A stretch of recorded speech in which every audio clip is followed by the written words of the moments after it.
In today's video, we're going to talk about copywriting and tracking, and this is going to be one of the most, if not the most important videos in this entire module where we talk about promotion domination. This is going to lay the groundwork for what's to come when you choose your actual platform. A super important video. We have a ton to go through. Let's dig into it. All right, we're inside of my computer. Let's go. Here's what we're going to cover in today's video. First of all, the methodology, copywriting, outreach template, organic tracking, and then a summary at the end. And as always, make sure that you subscribe to my YouTube channel, follow me on Instagram as well for important updates regarding the course. Share the course, I need you guys' help. Let's start a revolution and change people's lives together. Tell your friends, family, if you know somebody online or offline, just send them the link to the course and they can potentially change their life as well. Warning, this is the most important video in the entire course. Watch the entire video, don't skip, don't fast forward. And for today's video, this one and the yesterday's video, or the previous video to this one, are the two most important videos here in module number 3. So make sure that you watch them in their entirety. Pro tip, watch the video in double speed as well if you want to save yourself some time. Now let's dig into it. The methodology, okay? So the message and offer is everything. You can be shit at marketing, sales, and advertising, and you can still win, okay? So here's a story about my friend Martin. So my friend Martin is one of my best friends here in Sweden. And he's an entrepreneur. He's been running he's in the e-com space essentially. He's not an advertising person, really. He's becoming more and more of an advertising person, but he's more so of a people person, finding great people, great talent, and basically building teams and running teams and managing people. And he's great at e-com as well, finding like the product market fit and all of that. But here's the thing. He recently worked with he does work with an e-com business right now. And they launched their ads, and we worked together with I helped Martin, and we basically sat down and talked about his advertising and got his first advertising campaign running for this specific business. And they had a 15 to 20 return on ad spend on average within like the first month. And the thing is this, Martin is not that good at advertising. He doesn't know how to like navigate the Facebook Business Manager in the best way. He doesn't know copywriting in the best way. He doesn't know like follow-up retargeting and how to do that in the best way. But what he does know very well is to find product market fit. And he is working for a company where they have a patented product. He's not in the agency space, but this is still relevant to my point that I'm making. He has a product that is new in his specific market and that people really want to buy. And people are buying it like crazy, right? They have 15 to 20 return on ad spend. So if they're spending $1 on ads, they're getting $15 to $20 on the other side of it. They're basically printing money with this product. And so yeah, this is my whole idea here, that the message and the offer, it's everything. If you just get your positioning right with your SNMA and you have something to sell that is new and unique, and you're good at presenting that to your market with the help of copywriting and reaching out to people in your promotions, you can suck at advertising. You can suck at sales, and people are still going to buy from you because you have something that they truly want. So the moral of the story here, right? I'm sure you understand it. And let's do a rich pill analogy here as well. So let's take for example, right? I could be the worst salesman, advertiser, and media buyer in the world, and I would still make bank if I had a pill that that people could take to become successful instantly. So I'm not saying that I have that, right? Just for like, to be 100% transparent. I'm just saying an analogy. If I had a pill that people could take and they would become better looking, smarter, richer, more succul, more attractive, get more ripped, all of these things. If I had a pill like that people could just take and get all of those benefits immediately, I could be the worst salesman in the world. I could be the worst advertiser in the world. I could just go into the Facebook Business Manager, do like an ad and just launch it. And if people knew that it was for real, people would like buy it. I could like have one post on my Facebook. I could just say, here's my pill and a picture and what it did. And people would buy it like crazy, right? So the secret again is not in the tools that you use. I'm talking about this over and over again, but because it's so important. I went through this myself, and I already start to see people in the course asking about different tools and so forth. The secret is not in the tools. The secret is not in running ads. If you have the fundamentals and the basics right, you're going to have the best time in the world running ads because it's going to be so easy. It's going to be so simple, and your sales is going to be super easy as well if you have something to sell that people really want. However, let's do another analogy. Let's say you have a shitty product or a shitty service, or you have something that you're selling that people don't want. So on the contrary, if I was the best salesman, the best advertiser, and the best media buyer in the entire world, like I was the best by a margin, I was like 10 times better than everybody else out there, but I tried to sell something that no one wanted, I would be crushed by the guy 1,000 times over that sold the pill, right? So I would be crushed by the guy who just had a awesome product, but he was shit at marketing and advertising and sales. He would run laps around me over and over and over and over and over again. So this is so important to keep in mind and remember. I'm going to go over this here in more detail in just a second as well. But everything is in the basics. Don't overlook the basics. Don't overlook your niche.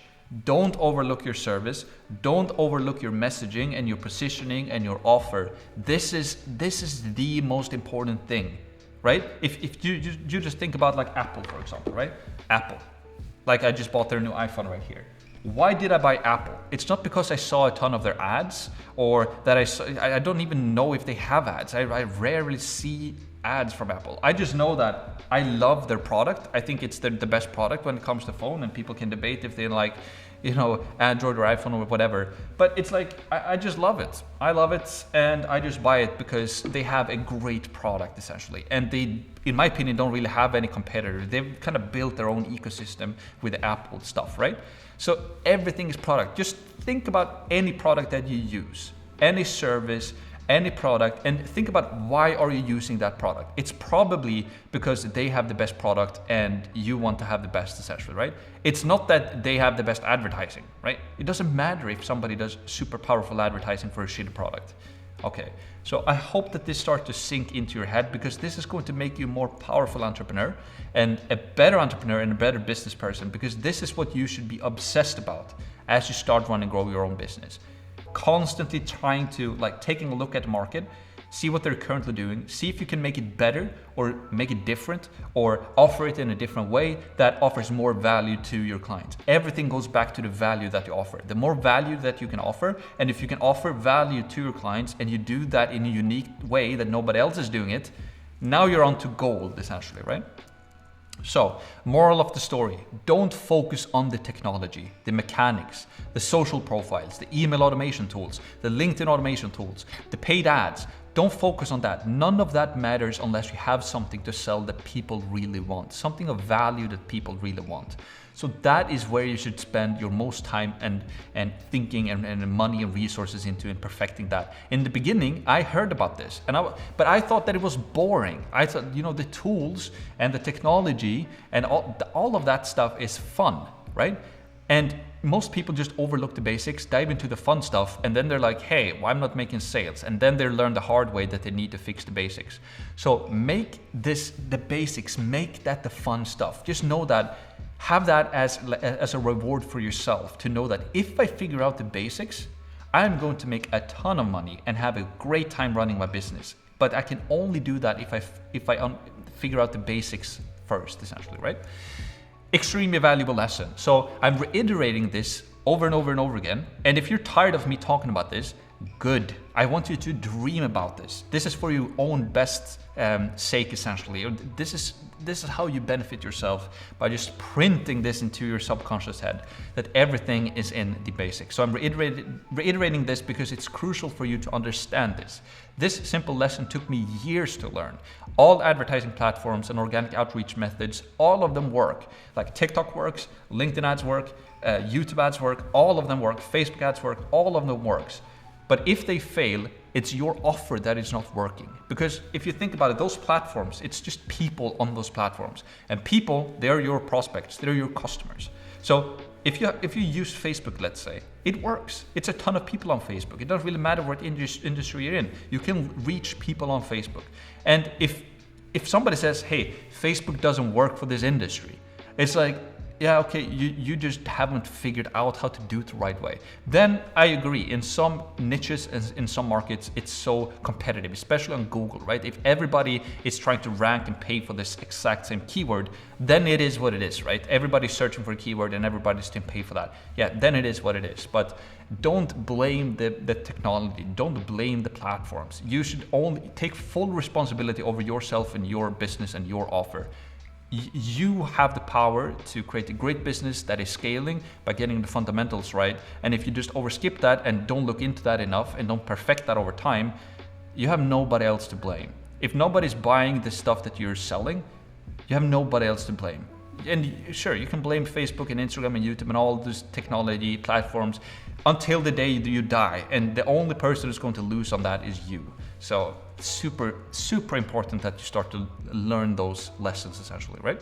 So again, the methodology, we had the old way and the new way. We talked about this in the previous lesson when it comes to organic outreach. You don't want to do it the old way, do it the new way. And if you haven't watched the previous video to this one, you must before you continue with this one essentially, right?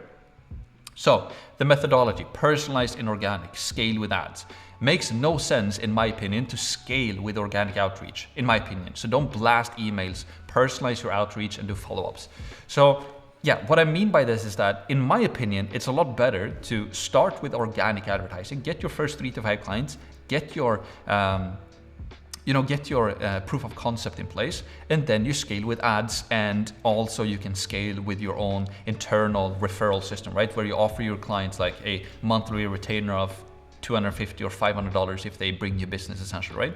Because keep this in mind, if you run a social media marketing agency, you don't have to scale it to the moon. You don't have to make an Apple or new Amazon. Maybe you're just trying to get 25 clients in total, paying you $3,000 per month. So that is going to be at least 75K per month. And then maybe you have some clients who have multiple campaigns with you. So in total, it's going to be like $100,000 per month business. Running a service-based business, generating $100,000 per month with good profit margins, like you can do that for a couple of years and you're going to be just fine, right? And then after that, you can start to allocate some money, invest your money, or do whatever you want to do with the money, right? But you're not trying to take over an entire industry here per se with a service-based business. You just need 25 clients. Get your first client with organic advertising, then scale with paid ads and referral system.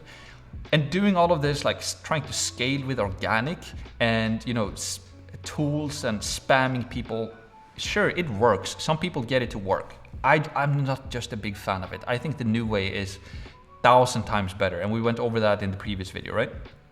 So that should be clear by now. And again, I've never bought a service from a blasted email campaign. Never. I can smell it within. I don't even have to open the email. I know immediately that it's not personalized to me. Because if it was personalized to me, it would be a message like Gio sent me, right? He would talk my YouTube and what I do and my agency. He would know these things. And if you do a blasted email, I can just skim the email out, go away. It doesn't matter if I like the product. I only like personalized outreaches, especially when it's organic. So yeah, most recently from my performance coach Gio that we talked about, targeted offer over an Instagram DM hooked me, but most importantly followed up and got me to book a call, and I bought from him, right? So again, we went over that in yesterday's video. Super important that you not only send personalized first messages, but that you follow up over time, because business owners, they are busy, a ton of stuff showing up. So if you're not following up personally as well, you're just gonna leave a ton of money on the table. And I showed you that. I actually have a case study I showed you in yesterday's video, right? Different methods. So instead of constantly trying to find new people, you send one unpersonalized message and share the follow-ups to. Nurture the ones that you do already have with personalized follow-ups. This is just a shift of methodology, right? So instead of, most people just obsess about, I don't have enough leads, I'm not finding enough leads. I'm using this tool, I've scraped 10,000 emails and now I've reached out to all of them and nobody's bought from me. I'm like, have you really reached out to 10,000 people? Yeah, okay, how? Well, I sent like a blasted email campaign. I'm like, okay, now you pretty much just ruined your own reputation, because people don't want to hear from you. They probably marked you as spam, so now you need to find a new email, and it's just a mess, right? So instead of doing that, instead of like obsessing about trying to find new leads that you buy and just putting them into an email tool, just do it the other way around. Just find the new way, right? Just find Manually select your leads very carefully, reach out to them personally, follow up personally, and keep track of them in a spreadsheet. Instead of sending hundreds of emails per day or hundreds of DMs per day with an automated tool, you can send like 20 per day. That's more than enough. You can spend like 20 personalized emails per day. And let's say you spend 5 minutes per email. So that is going to be 100 minutes or whatever, right? And then a bit more. So if you spend 2 or 3 hours every single morning to do some prospecting and doing this, first of all, it's going to be a lot more fun because you're actually going to get responses. You're actually going to get real replies from people that are impressed with you. You're going to build relationships automatically. You're going to get more leads, more booked appointments. You're going to get more people to click on your links in your DMs and in your emails because people are actually like, hey, this guy is interesting. He reached out to me personally. He actually has something that I'm interested to. Let me check out his website. So you're going to build up your retargeting system and they're going to start to see your ads over time. And the benefits it just outweighs the benefits from the old method by 1,000, if you ask me. All right, quality over quantity. So you won't be able to send as many messages this way, the new way, but the quality per outreach message you send will be 100 times better, if not 1,000 times better. You'll increase your chances by 100-fold to get a response, build a relationship, and close a deal.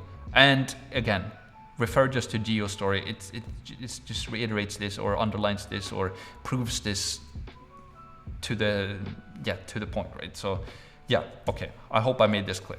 Before we continue as well, I want to talk about this, the golden triangle. So this is actually something that I discussed with a friend a while ago. This is super important. This just reiterates the importance of the basics, right? So let's begin from the bottom. So when you launch a business, the absolute most important thing that you have in your business when you launch a business is that you have a valuable service or a product that you're selling. This is the cornerstone, right? And we've talked about this over and over again. Let's reiterate it again here, right? So create a service and product that solves a real problem in your market and offers real value. And people are like, duh, but it is not common sense. People think that, yes, of course I'm gonna do that. But if you look at everybody that starts an e-commerce brand or an e-commerce business or a social media marketing agency, everybody's like monkey see, monkey do. They're like, oh, everybody's selling fidget spinners. They seem to make a lot of money. I'm just gonna make a fidget spinner myself. It's like, no, man. You have the wrong thinking. You need to have a valuable service or product that actually creates real value and that is unique as well, that we're going to talk about here in a second. So create something that people actually want to talk about to their friends and families. So create something that is so much more valuable than anything else out there in the market. And if you do that, you will get word of mouth, and word of mouth is the most important type of advertising you can have for a business because it's free and people actually, when a friend tells you about something, that something is really good and you like that person, you're definitely going to check it out, right? If you're my best friend and I tell you, hey, this book that I just read, it completely changed my life, it completely changed my business, and you must read it. Like, that is so much more powerful than you seeing an advertisement from that book itself saying that it's really, really good, right? So yeah, the cornerstone of every business when you launch it is to have like a valuable service and product. Okay. The next step is to have something that is hard to copy, that you have, like, for example, if you're selling an e-commerce or a product in an e-com business, right? If you use like Shopify or something like that, if you can have a patent on your solution or on your product and it's valuable that people want to buy, now it's very hard to copy for your competitors because you have a patent on it. You have a moat. So a moat is basically a term, and when we relate to it in business terms, it's like, you know, you have your business, right? Your castle, and then you have a moat around the castle. It's like water. So it's like protection. It's protecting your business from being copied. It's that you have a moat, and a moat can be multiple different things. So, for example, a patent is a moat for a product. Let's say now they can't copy it. Or if you have a service-based business, maybe you have access to, like, you can offer your service in a new way that they can't. Like, for example, having high level, that's a moat in itself, right? People, sure, they can copy and use high level as well, but they can't copy the exact way you've set up high level. They can't copy the exact way you do your landing pages. They can't copy that easily exactly how do your ads. They can't copy exactly how you do your targeting. They can't copy exactly your media buyer and his experience. They can't copy your experience and your knowledge of the market and the service, and they can't copy like your relationships that you've built and so forth, right? And also by being an SMA and positioning yourself in the right way, by being a specialist and not a generalist, that's also a moat. Because if you're a specialist, it's going to be a lot easier for you to sell to a gym owner if you only help gym owners versus a generalist business owner who has never helped a gym owner before, right? That's also a type of moat. So by creating a product or service that is hard to copy for your competitors, you'll have a bigger competitive advantage and scale faster in your market. So, and these are just like general ideas, right? But I want you to keep those in mind. It doesn't matter what business you start. If it's a service-based business, or if you're selling a product, or a SaaS business, or I don't know, investments or real estate, it doesn't matter. It's all about this. Value, hard to copy. The next thing is the niche market and the offer as well. So select a niche market with big potential for scale. Create a no-brainer offer that people almost feel stupid saying no to. So what I mean by this as well, that when you're going to start a business, the market that you select, it can either, if it's too small of a market, you can't scale it, right? If you have too small of a market, it doesn't matter how good, how valuable service you have, or how hard it is to copy with your patent. But because if the market is too small, you can only scale that much, right? However, if you're in a big market, a huge market, maybe you have a product that you can sell to everybody walking on the street. Doesn't matter if they're 10 years old or 60 years old, if they're male or female, if they're rich or poor. If you have something that everybody can buy and enjoy, for example, Coca-Cola, everybody can buy Coca-Cola and drink. And that's why it's like one of the biggest, if not the biggest companies in the world. No, not the biggest, but Apple as well as everybody needs a product like this, right? So this goes back to the niche market and offer. You can go into a niche market or a smaller niche market in the beginning. That's actually kind of smart, because then you can be the king in that kingdom, and then you can kind of expand from there. But this is just an important lesson to keep in mind when you start a business, that the niche and the market is very important. If you're the best one in a small market, you're never going to be able to compete with that one who's like the second best in this really big market. It doesn't even compare, right? And then the final thing on top is the branding and advertising. And here's the thing, right? The branding and advertising is on top. That's the last thing you do.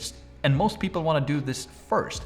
They skip thinking about the valuable service or the valuable product. They skip about thinking about how their moat and how it's hard to copy. They don't think about the niche market or the offer. And then they just immediately start with the branding and advertising, and they're thinking, why does nobody buy my stuff? It's like, yeah, man, you like skipped over the 3 most important things in this entire triangle. And when you solve all of these 4 things, and in my opinion, the most important one is from bottom and up, essentially. When you get this, that's basically when you complete the golden triangle. And if you can check off all of these things for product or service or SaaS company or whatever it might be, this is how you really dig. This is how you dig gold, essentially. This is the golden triangle. Okay. All right. So hopefully that makes sense. Hopefully you enjoyed that one. Let's discuss it more in the community if you want to. And let's just reiterate again, because we're talking about copywriting and outreach here, right? That was just like a tangent, like a general business tangent. But if we go back to Gio's timeline here, why it's so important to have personalized outreach messages and personalized follow-ups. And I talked about this in the previous video, but it's worth reiterating, right? He did his first outreach personalized on August 9th. I responded the next day. He sent the booking link the day after that. Then no response. Basically 3 days after, he had to follow up because I hadn't booked. I hadn't responded to him, no nothing. Then 2 days after that, so now we're 5 days after he sent me the link, I still hadn't booked. I still hadn't replied to him. And then 7 days later, like I had still not booked yet. And was not because, again, I wasn't interested. I was actually really interested but his thing was just so low on my priority list back then. But Gio was still following up with me consistently with personalized follow-ups, personalized messages, and just kept a super positive vibe. So then finally I made the booking at August 19th or August 18th, I don't remember exactly. And then he actually made the sell the same day or the next day as well. So sell was made, right? So yeah, we talked about this in the previous video, but this is so important to keep in mind now when you're going to start your organic outreach. So this would never happen if you sent me an unpersonalized message, nor would it never have happened if he wouldn't have followed up with me consistently. If he would have sent me the 2 first follow-ups, I would most likely not have booked a call with him, but he sent me that 3rd follow-up. And that's when I was like, huh. And that was just good timing, because now I had some more time on my hands. I was like, hey, I'm just going to book a call. We jumped on a call. And I was blown away by his presentation. I believed in him 100%. I decided to give him a go, and we dove into the work, and I'm so happy that I did. I'm going to continue to work with Gio for as long as I can. He's proven himself so worthy of, like, so valuable to me is a better word, that I can't see myself not working with him in the future, right? He's checking in with me every single day, all of these things, right? So this is what you want to do with your clients as well. Become so valuable that they cannot be without you, essentially. That's what you want to do. That's why value for your clients is the most important thing. And again, I'm extremely happy that he did follow up with me. His service has been extremely valuable. Okay, so I hope that you see the difference now. The new way versus the old way, right? We don't have to go through all of these ones in detail again, but it's just night and day difference. So yeah, it's a game changer. Don't follow the old way. And here's an important thing to remember as well. I just want to mention this before we dive into the specifics about copywriting and tracking. So here's another triangle, right? And what I want to show you by this, it's like the ready to buy triangle, because when you take a look at your market, this triangle is basically representing your entire market in this current state. And at the bottom here, you have the 30%. So 30% of your market right now, they're not interested in your company, or much better explained, they're not interested in any company or any solution out there, right? So 30% of the market, they're not just interested at all right now. They have so much other stuff going on. So it doesn't matter if you reach out to them, they're not going to be interested no matter what. 30%, another 30% in the middle here, they do not have a need right now. So they might not be not interested, but they don't have a specific need right now. They're like, yeah, we have another agency hired helping us with the ads. We're happy with them. And yeah, we don't have a specific need right now, but thank you for reaching out. And then we have another 30%. They have a need, but they're not ready to act. So for example, they're like, yeah, we're actually looking for or we're in need of more leads, or we're in need of more booked appointments right now for our gym. But we're not ready to act right now. We're currently redoing our website. We're currently spending money into redoing the website. And we also have another agency working on some other stuff. And we also need more salespeople before we can actually start to generate even more leads with paid advertising. But thank you for reaching out, right? So that's 90% of the market. They're not ready to buy right now. And this is very important. We're going to discuss basically why this 90% of the market, we don't want to ignore them, because we can, if we build relationships with them now, we can utilize them as clients or get them as clients later down the line, essentially. Because everybody naturally in the market or a business, they progress through this triangle. They might not be interested at all right now, but in 6 months, something happens and they have to invest in advertising.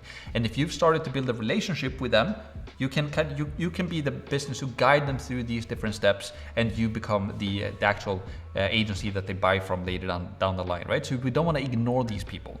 And then 7% of the people that you reach out to, the top 10%, 7% of the actual market, they intend to change right now. So they're like, they know that they need help with advertising. They're actually looking around for different agencies right now, and they're kind of window shopping. And they're like, yeah, I'm gonna pull the trigger as soon as I find the right agency or the right offer or somebody that I believe in and trust and like and so forth.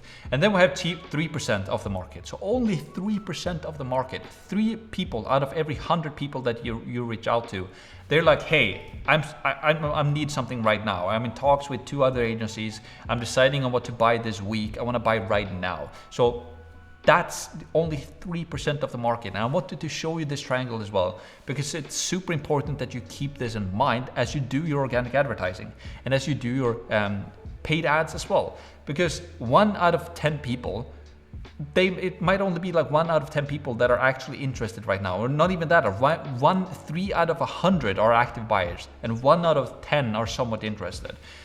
But the thing is also this, right? So you don't want to ignore the other 90%. And if you're doing on personalized email blasts, none of those people, 90% of the market, you're not even going to give them a chance to start a relationship with you. They're just going to be pissed by you. It can actually even hurt your reputation from 90% of the market if you just piss them off with blasted emails. So that's why, again, I highly recommend the new way, right? That you do highly personalized messages, that you build relationships, and that you're super nice and follow up with them, even if they're part of the 90%. Because again, if you talk with somebody who's not at all interested right now, like we already have an agency, we have everything's figured out, we don't need you, we're not interested in your service, but I like you, I respect you, you're super nice, you sent me personalized message, it seems like you have a great agency, you have an interesting offer, you have a new offer, I'm not interested right now, but at least you built that relationship with them. So let's say in 6 months or in 3 months, that agency doesn't work anymore, or they decided to go another route, or he started to think more about YouTube ads that you offer, and he's like, I actually want to try YouTube ads. So he went to a conference, and his friend told him, that's also running a gym business, told him that, hey, we've tried YouTube ads, it's working great. It's like we're getting 75% cheaper leads than what we did on Google, and this guy that you talked to might be doing Google. So now he's like, and he starts to look for a YouTube agency, and if you've built a great relationship with him and he has seen your ads for YouTube advertising for gym owners for the past 2 months, he's going to be like, yeah, I want to talk with this guy again, right? So that's why it's so important to not ignore this lower 90% of the market. Obviously, the top 10% are going to be your quickest wins, but still build relationships with the lower 90% as well. Super important. And the only way you can do that is by utilizing the new way and not doing the old way. If you do the old way, you're not going to be able to tap into this 90% of the market, all right? Copywriting. Okay, so let's discuss copywriting right now. And what I'm going to go over right now are more so fundamentals or things to keep in mind when you do copywriting. The ideas here for the copywriting is going to be more so targeted towards the organic advertising that we're going to do, because paid and organic advertising, it differs. When you do organic advertising, your copywriting can be a little bit more direct and personalized and to the point. When you do ads, sometimes you can't be too aggressive and so forth. You can't promise things, you can talk about guarantees and all of that, but that's something you can do in the organic. So, but I want to give you some ideas right now of what copywriting is and how to think about this when you do copywriting. And copywriting, it's basically what it is in its essence, is that it's just salesmanship in print. And there's a ton of different techniques that you can use and a ton of books that you can read about copywriting. But in its essence, it's very simple. It's like, can you communicate what you have to offer to somebody to get them interested? That's really what it is. It's the same thing on a sales call. You try to identify a need and then present to them a value or a solution rather of value that can help them to solve their problem. That's really everything that sales is. And when you do high ticket sales or when you do high ticket copywriting, how you do high ticket sales is not the same way as you do low ticket sales. Let's say you're selling a commodity. Let's say you're selling shoes. There's a ton of different tips and tricks and selling techniques that you can use if you're selling a commodity like shoes in a store. For example, you're standing there looking at 2 different shoes and you walk up to the customer and say, hey, do you like these shoes? And it's like, yeah, I'm thinking about these shoes. And you're like, okay, would you like the blue one or the white ones? It's like, I'm assuming that you want to buy this thing, right? So you're like, yeah, let me try the blue ones. And then you have them, then you get them, right? And then you can sell them and get them closer to the sale. However, if you do some selling techniques like that when you do higher ticket sales, let's say you're sitting on a sales call with an experienced business owner and he's considering investing $4,000 per month with you, and he's like thinking about it, and you ask him, okay, do you want the Facebook ads only or do you want the Facebook ads with the retargeting as well, as an example? And he's going to be like, man, I haven't even decided if I want to work with you yet. Like, you can actually piss a business owner off because it's a cheap trick. It's a cheap thing to do. He knows what that is. He knows that is in something close, right? So how this refers to copywriting, it's kind of the same way. You have to adjust your copy and your sales to the person that you're selling to, or to the person that you're trying to convince to book a call with you or something like that. And if it's more high ticket that you're going to do right now, we're actually selling a service for $2, $3, $4, maybe even $5,000 per month or even more, then it's more so just explaining to them that you have something of value that you would love to show them. You have to be a little bit more sophisticated about it. But you can still use a lot of great ideas and techniques in your copywriting and in your sales and implement to increase the perceived value of your service. So let's dive into it. So when you do copywriting for high ticket sales, or now when you're going to do organic outreach, it can't be weak, okay? So when you reach out to people organically, you must have a strong hook, essentially. You must have something new, unique, hot, and valuable that they really, really want. If your message and call to action is too weak, no one will show interest. And also, if it's unpersonalized when you do organic outreach, they're not even gonna read your message, right? But if we go back to Gio's message that he sent me that we went over in the previous video. First of all, he had a great personalized first line, right? He was giving me compliments. Hey, he proved to me that he has been to my YouTube channel. He knew what I was working on right now, and immediately he hooked me in, right? Then he also talked about his value, what he was offering, and it was actually things that was new. I haven't hired somebody, or I haven't worked with somebody who could help me with that before. So it was new. It was definitely unique. It was hot because I was interested. He was like, a gut test, and also he could help me with the performance and with the sleep, and also all of these different things, like an accountability partner. I was like, this is valuable, and it was something I was interested in and wanted as well. Versus, let's say he would reach out to me with the copy paste template. He's like, hey Max, I help people to get better sleep. Are you interested? No, I'm not interested, right? So it can't be weak. That's kind of rule number one. It can't be too long, but there's a fine line here, right? It depends on your market and your service. So if you take Gio as an example, again, his message was pretty long. Why? Well, because he was offering a service that it's pretty abstract, right? Being a performance coach, not a lot of people knows what that intends. So he has to explain in his outreach message what he's doing for people with the sleep, exercise, optimization, gut health, and how that can help me in my business as well, right? So his message was pretty long and it worked great, right?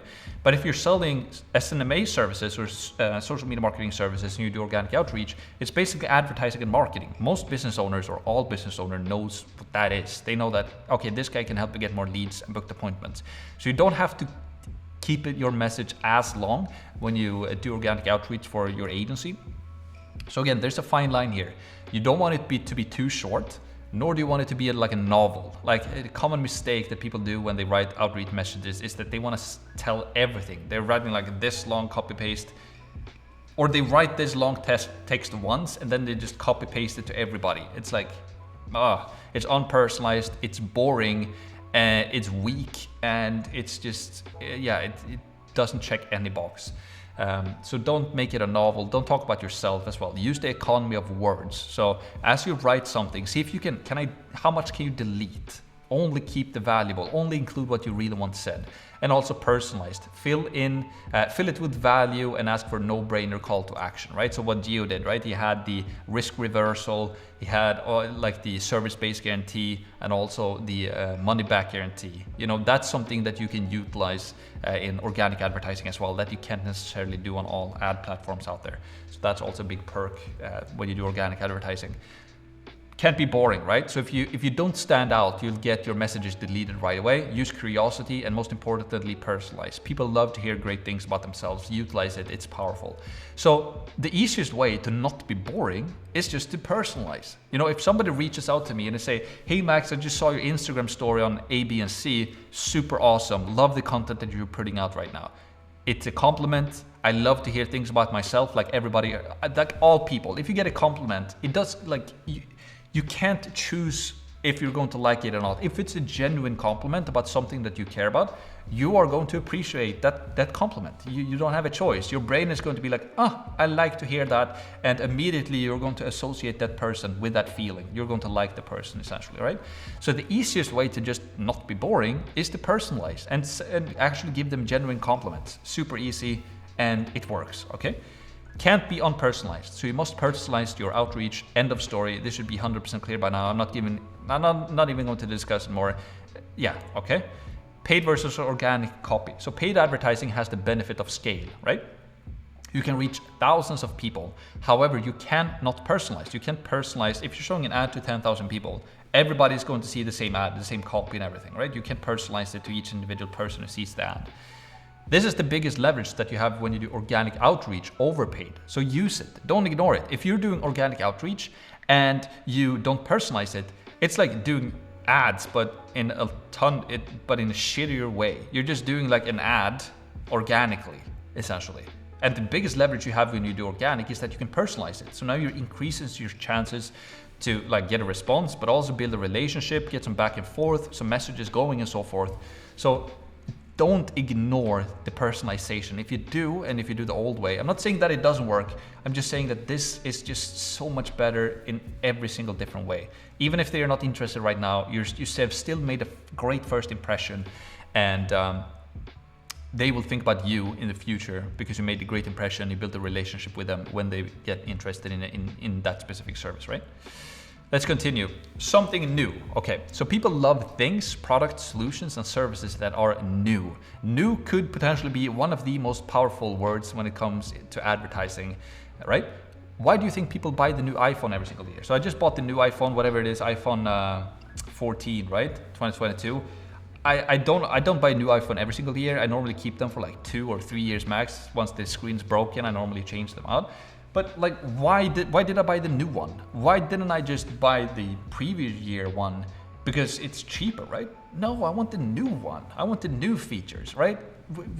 That's how we work as humans, and that's why, you know, in the retail, you know, people are selling clothes, for example. Why do you think there are different seasons and different trends, right? Why do you think there's different trends in the fashion industry? Because there's always something new, and people don't want the old stuff. People want the new stuff. Why do they do new iPhone every single year? Because people want new stuff, right? So by just mentioning that you have something new, it's very powerful, so utilize it. Talk about how you have a new, extremely powerful solution they have never seen before, and that you would love to explain to them how it works, essentially. So you can leverage high level right here. And even if they know what high level is, you can just tell them that you have a new solution. You can build high level in 1,000 different ways. You have a unique solution specifically for gym owners, specifically doing YouTube ads, and the solution how you leverage high level for your business or for your clients is completely new and unique. Nobody else is doing it, right?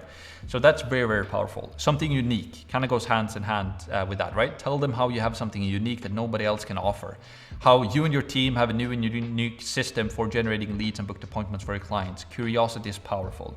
So, you know, in your agency, even if you're selling YouTube ads to gym owners, let's say, and you have another competitor who does that as well, you can still be unique because you're a unique team, you have unique skill sets. Nobody can copy exactly how you build your landing pages, or they can, but then you have to dig deep. They can't copy your ads the exact same way. They can't copy exactly how you work with your clients, how you deliver your service, how you offer value. They can't copy you and your skill set and your knowledge. They can't copy your media buyer skill set and knowledge. They can't copy your combined skill set and knowledge. So, you know, having something unique and telling people that you have something new and unique that nobody else can offer out there, it increases curiosity, but it also increases the perceived value of your offer and your service a ton. Something valuable. Okay, value is key, okay? This is the most important thing. As we talked about in triangle, the value is at the bottom. The product and service that you're offering, is it valuable or not? If you're offering something new and unique to your market that is extremely valuable, this is how you win, okay? Again, the goal is in what you tell people in your outreach, not the tool that you use. They should also be crystal clear by now. It doesn't matter what tool you use. You can, if you have the best outreach tool in the world with AI who can do everything for you, but you don't have your fundamentals in place, it doesn't matter. And the guy who has their fundamentals in place but don't have any tool at all, they're just sending emails to people manually, 20 per day, they're gonna run laps around that guy. So value is super duper important. Also something custom. This is also what we humans like, right? This should be clear by now. You run an SNMA, a super niche marketing agency. You're positioned as a specialist and not as a generalist. By just mentioning that you only work with the prospects with their specific niche, you will raise your perceived value. This is important, right? So if I reach out to gym owners, tell them that, hey, we only work with gym owners making at least $1 million per year, and we're only doing YouTube ads, my perceived value is going to be a lot higher than the other agency who says, yeah, we help with anybody with everything. What do you need? We can do it, right? I'm going to be the specialist. I have a custom solution for him, right? What doctor do I rather get help from, right? I'm going to operate my brain. Do I want like a normal doctor or a brain surgeon? Obviously I want a specialist. Just a specialist that are operating my brain. I don't want the normal doctor who's never done before to operate my brain. I want the brain surgeon, right? So specialist, that's that. And then also something custom. If you can have something custom that you offer to them, you have a custom service, you have a custom sales process, you have a custom, everything custom is nice, because then I know that I'm getting something custom tailored to me, right? I'm getting the custom tailored clothes that fit my body. Why is that more expensive than the clothes you can buy from H&M, right? Because it's custom fitted, it's for you. And people love that. We love that, especially businesses, because you want something custom tailored to your service, your offer, your sales process, etc., right? Your brand. Also, in copywriting, use scarcity, right? So for example, when you only work with 25 clients at a time, for example, you're only working with 25 clients at a time. Right now, you're only looking for 2 more clients, and you have 10 more appointment books for the coming 14 days. And you would love to present your offer to your prospect as well. Even better, you're currently in talks with their biggest competitor, and you only work with 1 client per area. So this is something we're going to cover more in detail when we get to module number 4 in sales. But using scarcity in your copywriting, but more so on your sales calls as well, is very powerful. And one of the easiest way to use scarcity on a sales call is just to mention that, right? You know, we do things quite differently here at ABC Agency. We only work with 25 clients at a time, and the reason why we do that is because we can, since we have fewer clients, we can provide a better service. We don't spend, we don't have multiple clients stealing our time. We can spend more time into each client.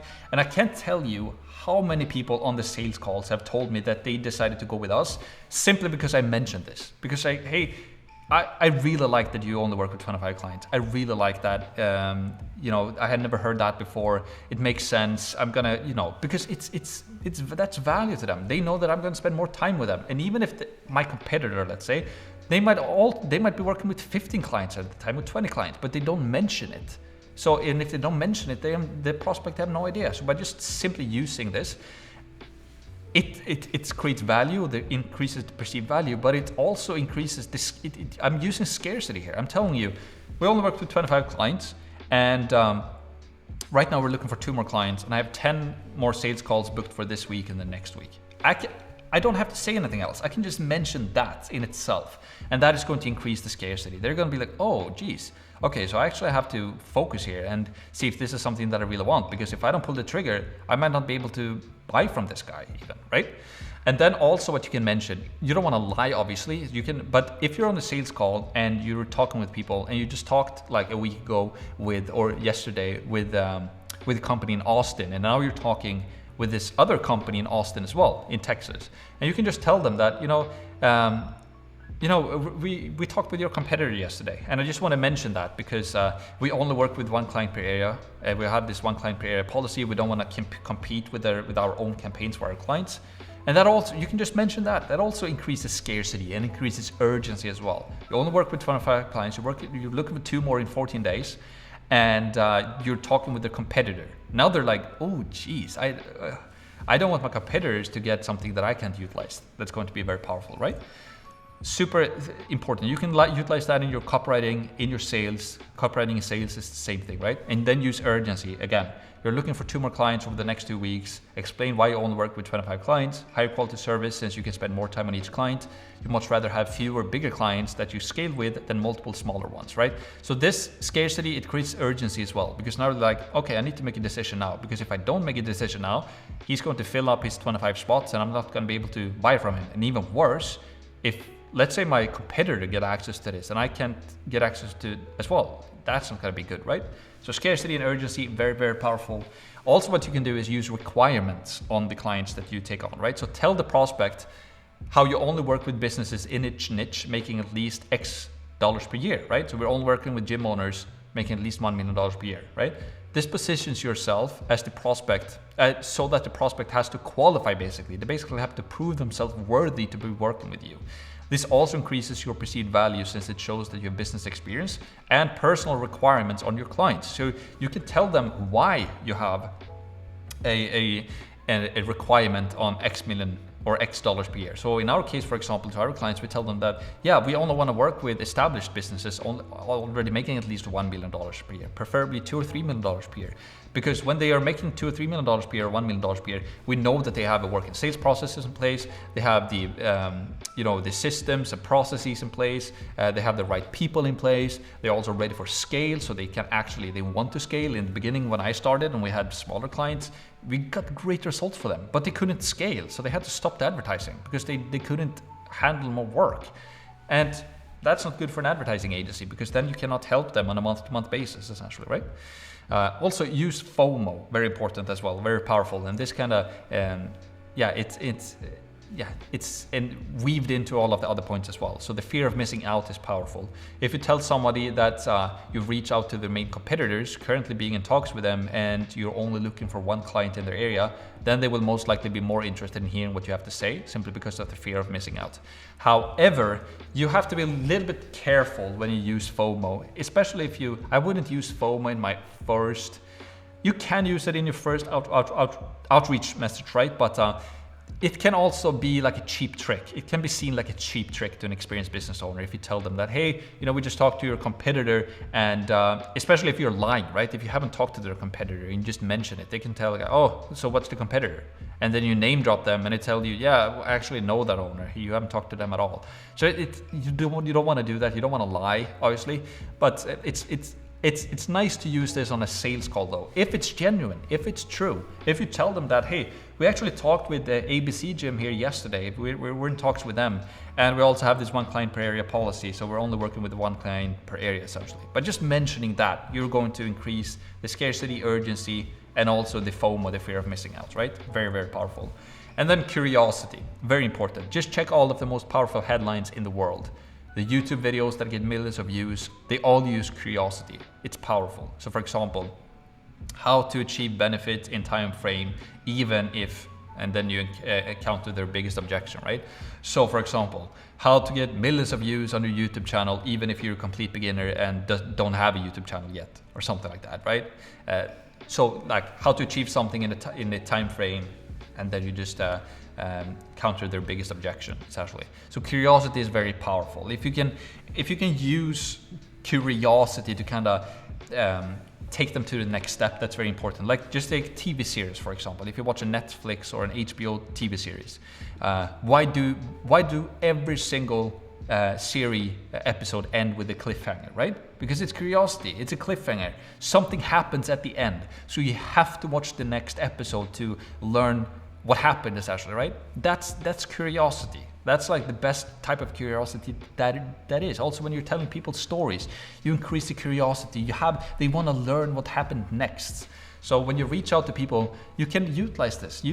Keep that in mind as a cliffhanger. Keep them like, if they want to learn more, they have to go to your website. If they want to learn more from your website, they have to check your VSL. If they want to learn more after watching your VSL, they have to book a call, and so on and so forth, right? And if they want to, once they know how your service works, if they want to like test it and see how it works for their business, they have to pay you and sign a contract, right? So curiosity is powerful. You can kind of guide people through it using it. Very, very powerful.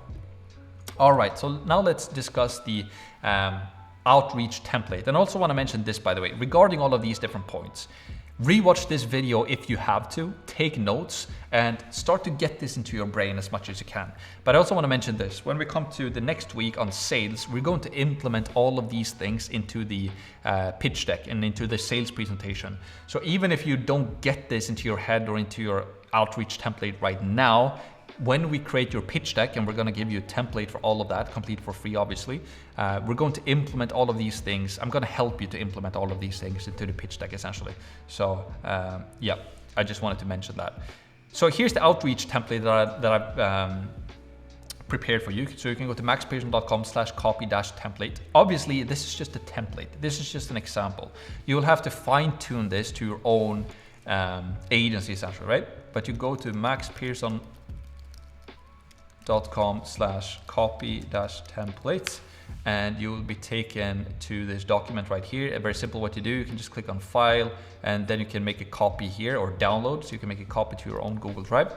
And so yeah, let's just go through it. So outreach or follow-up message template. Use this outreach template as a guideline. Customize it for your individual agency.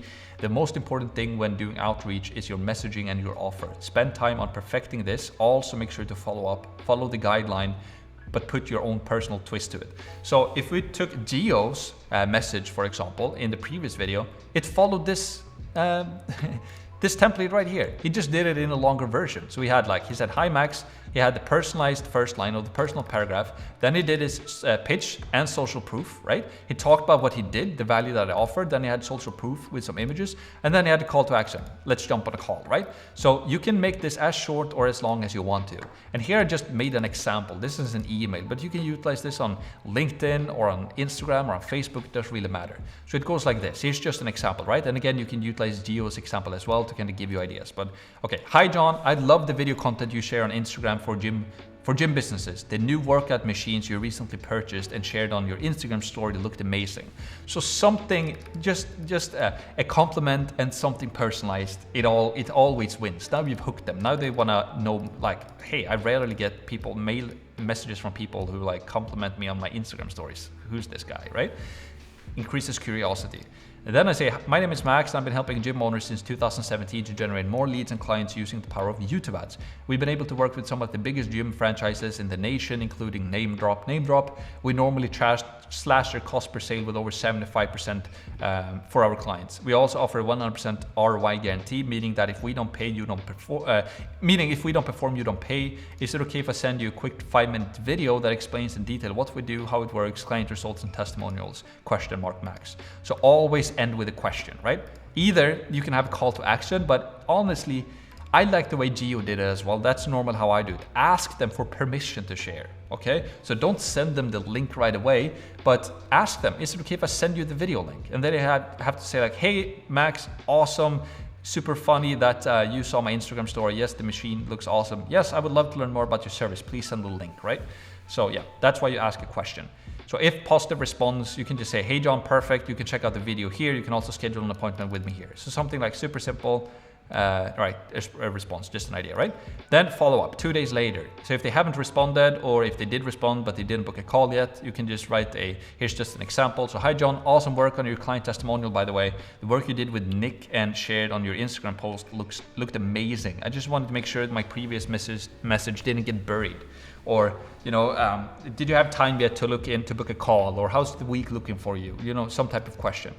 Don't copy this verbatim. I'm giving you the idea here, right? Again, personalized, giving a compliment, personalized every single time. Very, very powerful. Message 3 example, follow up 2 days later. So hi John, awesome post you shared this morning. Your personal workout routines looks brutal, right? So again, personalized, compliment. I don't want to be bothersome with those emails or messages, but I have you on my follow-up list since I'd love to share with you how we run YouTube ads with amazing results for our gym clients. Is it okay if I send over the link to our quick 5-minute video demo? ? Again, personalized, and we give a compliment. And then the 4th final up, 4 days later. Hi John, it can be 3 or 4 days, it doesn't really matter. You can tweak this how much you want to. I'm just giving you a template here, or an example. The main thing is that you personalize and that you give compliments and that you edit with a question and offer value, right? It's simple. And then here, message number 4, or the follow-up. So hi John, I just had the best laugh, or the biggest laugh in a long while when I saw your most recent Instagram story. Your dog seems to love dog treats indeed, ha ha ha. Okay, just personalized, something funny. It's also like a compliment as well, that you like his dog, etc., etc. And then you can say, this will be my last follow-up to you, my brother. We just got a crazy case study from one of our most successful gym clients. They reduced their cost per sale with over 75% using our new YouTube ad system. Is it okay if I show you how? ? You don't have to end the follow-up here, but if somebody's not responding after like 6 follow-ups, it's like, okay.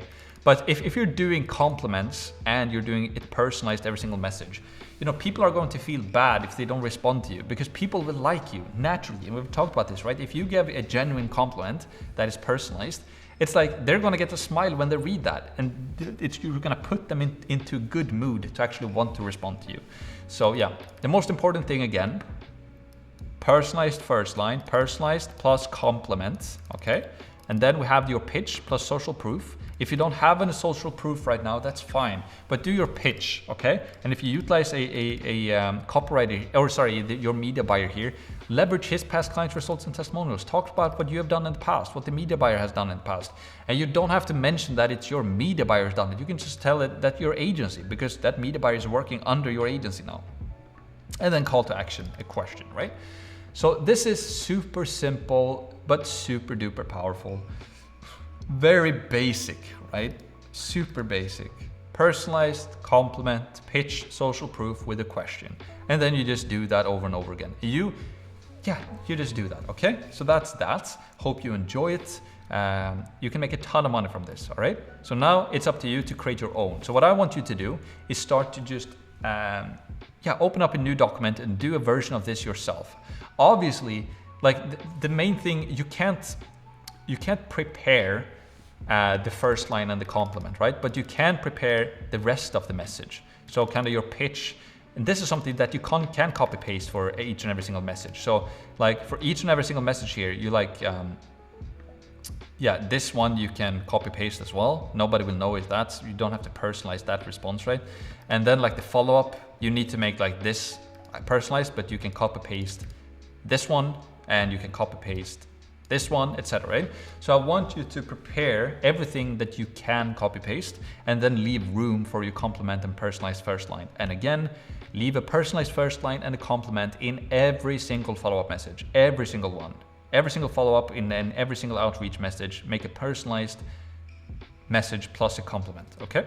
So now it's time to do your own. So either you pause the video now and you do it right now, and if you do that, kudos to you, awesome work, or you do it after the video, okay? Up to you, but you need to create your own one now before we start to dig into the different platforms. Now, let's continue to the next point, and that is organic tracking. So it's crucial that you track your organic outreach. And I prepared a very simple but very powerful tracking sheet that you can use. So if you go to maxpearson.com/organic tracking, so maxpearson.com/organic/tracking, this is a super simple sheet that you can use to just track your outreach. So you have the different people here, 1 through 100, and potentially if you're doing 20 every single day, it's going to be a lot more than 100 in a month. And then here on the bottom, you have the month. So January, February, March, April, and they're all the same, right? And then we also have different columns right here. So we have the name, the email, the phone, the website, the Instagram, LinkedIn, outreach date, and platform. So on what date did you reach out to this person?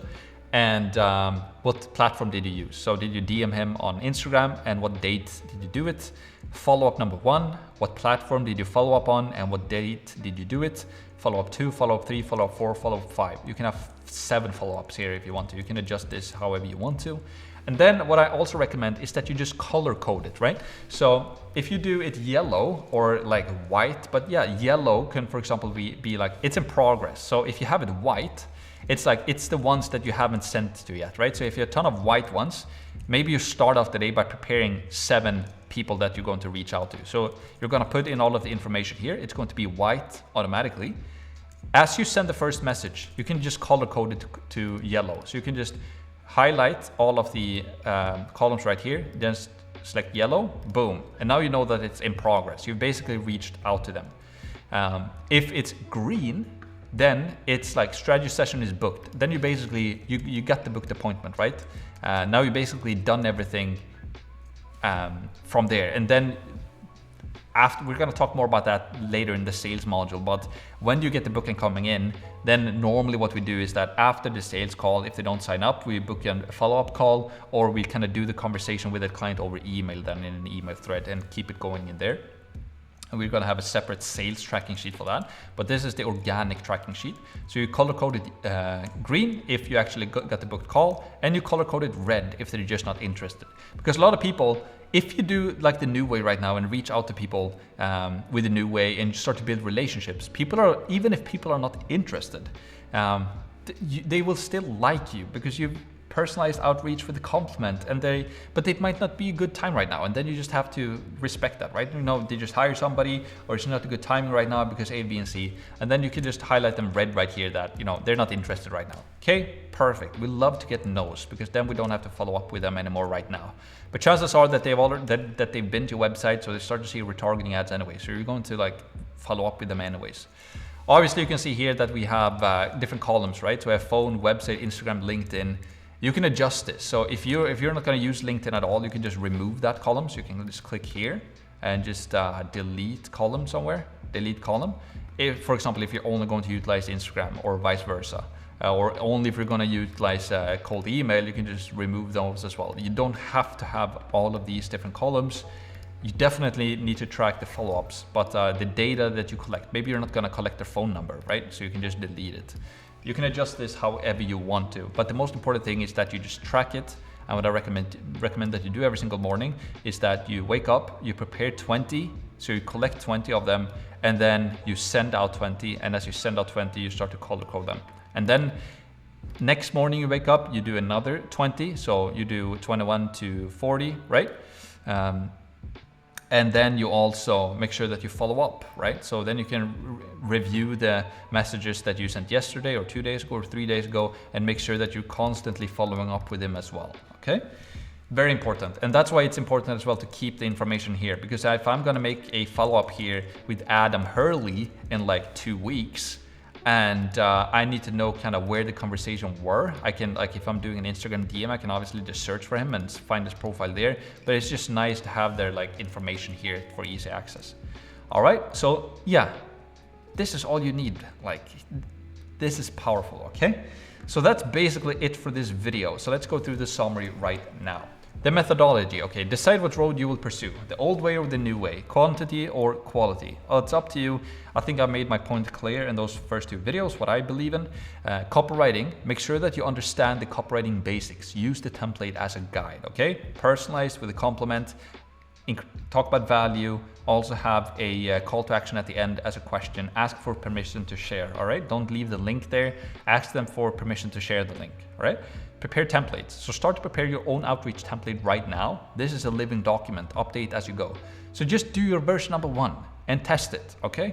You know, if you follow all of the tips in this video, you will have an awesome outreach message.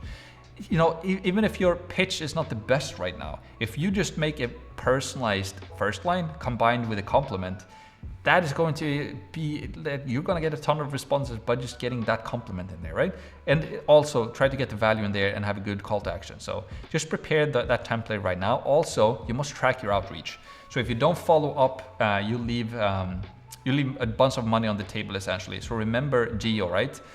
He followed up with me. If he wouldn't have followed up with me, even if I was interested, I wouldn't have bought from him.